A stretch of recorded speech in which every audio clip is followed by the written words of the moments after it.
मंडळी, तुम्हा सगळ्यांना गुढीपाडव्याच्या हार्दिक हार्दिक शुभेच्छा। आपला कोणताही मराठी सण असतो ना, तेव्हा ऑर्डर्स कंप्लीट करायला इतकी मजा येते। आता हे याच्यासाठी मी म्हणते कारण किचन मध्ये ना एकदम पारंपरिक डिशेस असतात। पुरणपोळी, त्यानंतर उकडीचे मोदक, भात, वरण, सुकी भाजी, त्यानंतर ग्रेव्हीची भाजी, पुरी, मसाला पुरी, असं सगळं असतं। दिवसभरात खूपच ऑर्डर्स होत्या। सो जेवढं झालं ना तेवढं सगळं शूट केलं। म्हटलं तुमच्यासोबत सुद्धा मला सगळ्या गोष्टी शेअर करायच्या असतात।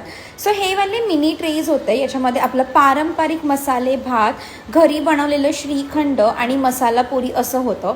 त्यानंतर देवाची पूजा आटपली, चेंज वगैरे केलं आणि हा सेकंड राऊंडचा मी मसाले भात बनवला होता कारण ही ऑर्डर एकदम लास्ट मिनिट आली होती। साजूक तुपातलं एकदम सिंपल असं वरण आणि हा बटर छोले मसाला मी बनवला होता। हे माझ्या किचन मधलं बेस्ट सेलर आहे।